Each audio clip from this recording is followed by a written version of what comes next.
Цель морская. Корабль вошел в огневую позицию.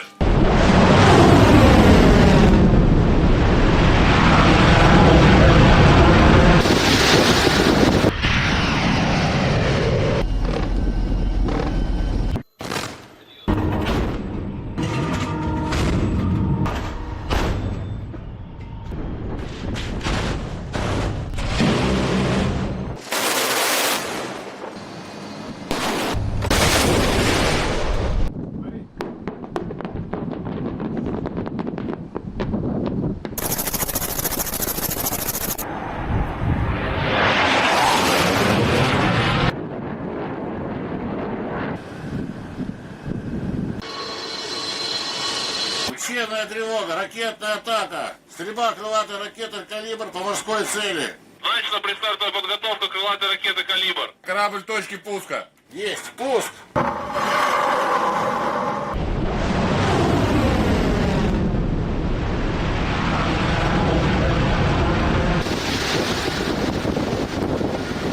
Ракетная атака. Цель морская. Корабль вошел в огневую позицию. ККП «Штурм», цель в зоне досягаемости ракетного оружия. Пуск. Есть!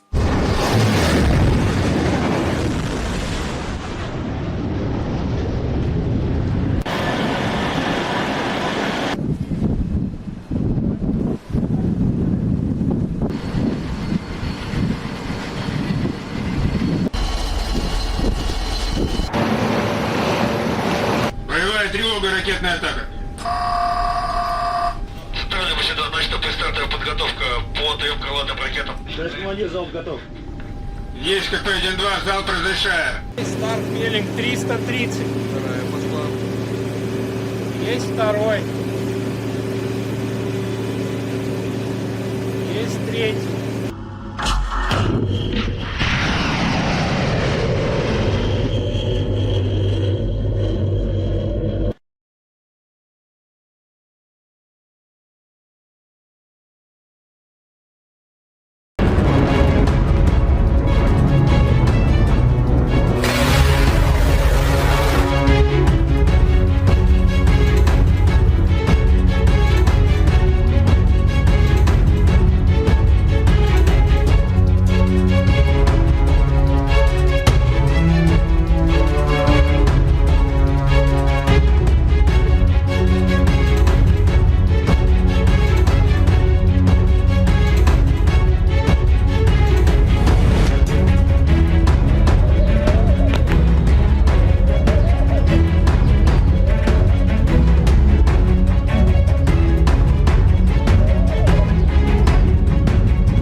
Anda menyaksikan Breaking News bersama saya, Cikal Multazam. Pemirsa, Iran melancarkan serangan ke pangkalan udara dan pusat komando Amerika Serikat di Yordania.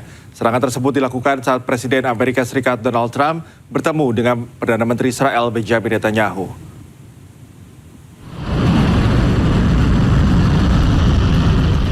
Garda Revolusi Iran merilis video detik-detik saat rudal balistik diluncurkan ke Yordania. Mereka menargetkan pangkalan udara Angkatan Darat Amerika Serikat dan markas komando pusat di Yordania dengan beberapa rudal balistik. Iran mengklaim serangan sebagai tanggapan atas tindakan agresif Amerika Serikat terhadap anak-anak. Hal ini dituliskan dalam rudal yang diluncurkan ke target-target mereka. Sementara itu, militer Yordania mengumumkan berhasil mencegat 5 rudal balistik yang diluncurkan Iran.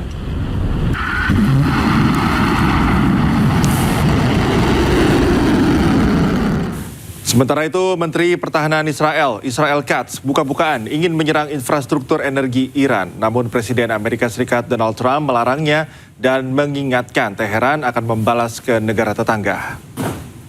רוצים לתקוף את מטרות האנרגיה של איראן, ארצות הברית לא מאשרת כרגע, מהשיקול שאיראן תפגע במדינות השכנות, יהיה משבר נפט עולמי. אנחנו מבחינתנו מוכנים להחזיר אותה 40 שנה אחורה, אוקיי? Serangan drone menyasar 2 kapal milik Amerika Serikat yang berada di Meta, Mesir. Ledakan hebat mengguncang kawasan pelabuhan Damietta, Mesir. Sebuah drone kamikaze menghantam 2 kapal tanker milik Amerika Serikat yang tengah bersandar. Belum ada pihak yang mengaku bertanggung jawab atas serangan ini. Namun kabar ini dibantah Menteri Perminyakan Mesir yang menyebut kejadian ini murni kecelakaan. Tak ada korban jiwa maupun luka akibat peristiwa ini.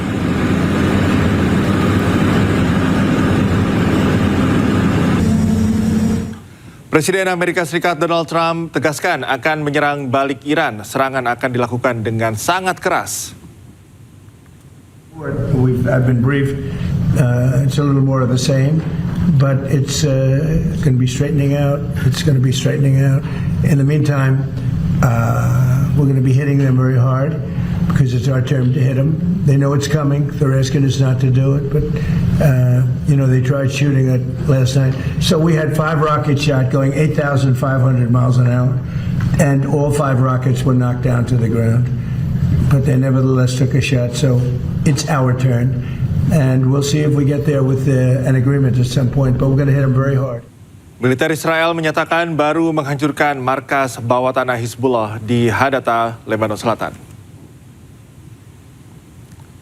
Dalam rekaman yang dirilis IDF, pasukan dari tim tempur Brigade ke-401 dan unit Yahalom menghancurkan markas bawah tanah Hizbullah. Tentara bergerak melalui terowongan kosong dan memperlihatkan senjata, amunisi, dan peralatan lain yang ditemukan di dalamnya. IDF juga merilis rekaman ledakan besar di Hadata yang menurut mereka menunjukkan situs bawah tanah tersebut telah hancur. IDF mengatakan Hizbullah menggunakan lokasi ini sebagai markas dan menyimpan peralatan militer. Israel menggeledah fasilitas ini sebelum dihancurkan dan menggambarkannya sebagai bagian dari infrastruktur militer Hizbullah yang merupakan ancaman.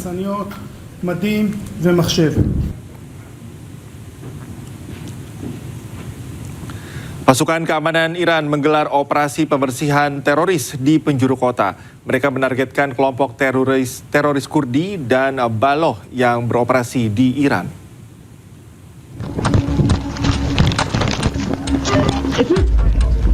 Pasukan keamanan Iran berhasil menetralkan puluhan teroris dan menangkap 15 orang dalam sebuah operasi besar.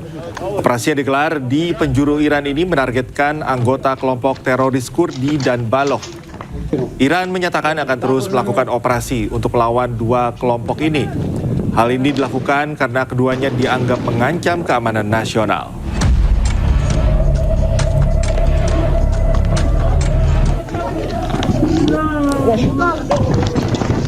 Penjajah Israel kembali membombardir Gaza, Palestina. Kali ini serangan udara Zionis meluluhlantahkan sebuah masjid di kawasan Yarmouk, kota Gaza.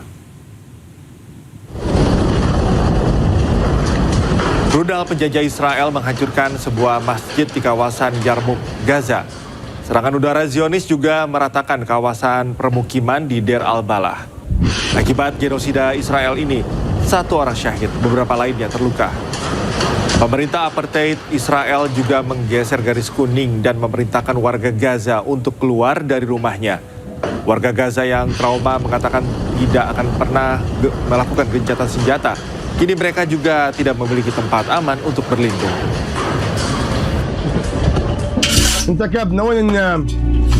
والله ما في حاجة تقوينا، الحمد لله، لا ضل أهلي راحت وضار أخويا راحت وضار أختي راحت وما ضلش ضوء.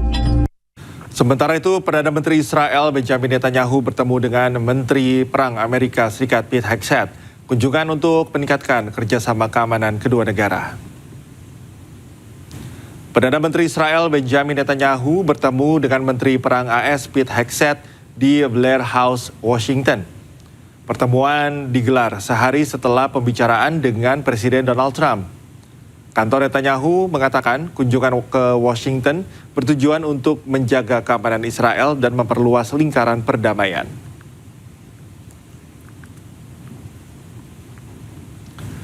Sebelumnya, Presiden Amerika Serikat Donald Trump bertemu dengan Perdana Menteri Israel di Gedung Putih, Washington DC. Kunjungan ini merupakan pertemuan ke-8 Netanyahu dengan Trump sejak Presiden AS ini kembali menjabat pada tahun 2025. Pertemuan berjalan tertutup selama 90 menit. Kedua negara membicarakan konflik mereka dengan Iran dan juga kondisi di Gaza, Palestina. Usai pertemuan, Perdana Menteri Israel Benjamin Netanyahu mengatakan Israel dan Amerika Serikat tetap mitra dekat dalam konfliknya dengan Iran.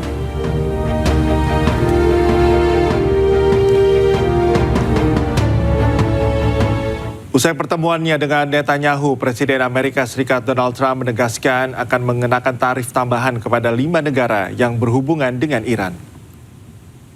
Them to add Iran as tariffs, not just as sanctions. I think it's important. That's what Lindsey wanted, because I heard that they have tariffs on Russia, but not on those 5 countries with having to do with Iran. I'd like to see tariffs on Iran. It would make it much stronger. So perhaps you're very good at this. You can maybe tell them. I think they should put in for Russia, but I think they should put in for Iran. And that's really what Lindsey wanted. Meski ditolak masuk New York, namun Perdana Menteri Israel Benjamin Netanyahu tegaskan tetap akan berkunjung ke kota The Big Apple. Sementara itu, Wali Kota New York, Zohran Mamdani, menegaskan tidak akan menyambut kedatangan penjahat perang.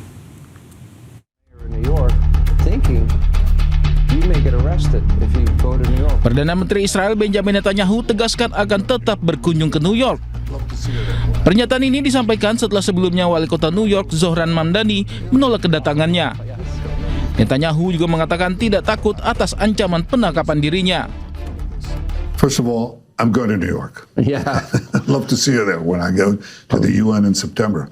You know, I moved to Florida. Well, you know, you can take a plane. I'll come up, yes. You can come, you've come to Washington, so you can go there, but I'm definitely going there. I'm going to speak the truth in front of this, you know, this just hate-spewing elected official who's pitting one group of New Yorkers against the others. He's turning them against New York Jews. I mean...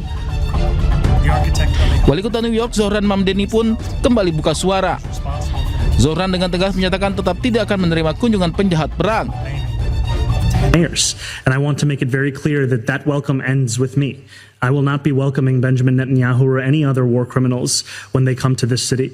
And I do believe that our federal government should join the International Criminal Court and ensure that there is accountability when it comes to crimes against humanity.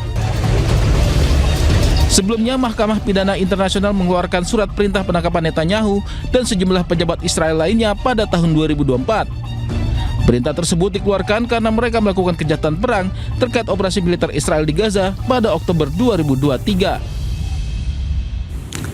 Para pengunjuk rasa berkumpul di dekat Gedung Putih di Washington DC mengecam kunjungan Perdana Menteri Israel Benjamin Netanyahu dan menuntut agar ia diadili atas tuduhan kejahatan perang.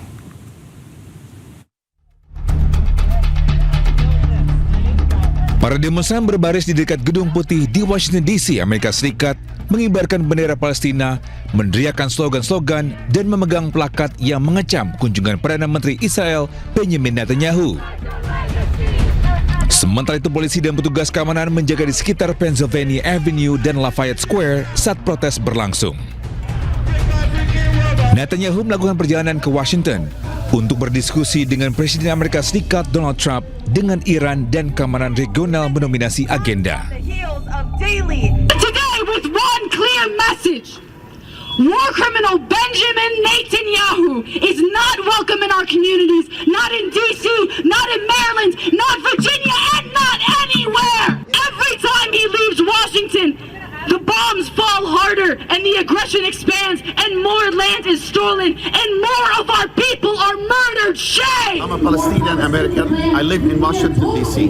We are at the front of the Blair House, which is an official guest house for the White House, protesting the war crime of Bibi Netanyahu. Bibi Netanyahu is indicted by the ICC, the International Court of Justice, for war crimes committed in Palestine.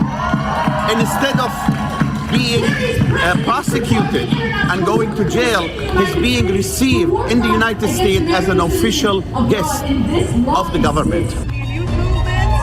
Pengadilan Kriminal Internasional mengeluarkan surat perintah penangkapan untuk Netanyahu dan mantan Menteri Pertahanan Israel Yoav Gallant pada November 2024 atas tuduhan kejahatan perang dan kejahatan terhadap kemanusiaan yang terkait dengan konflik Gaza.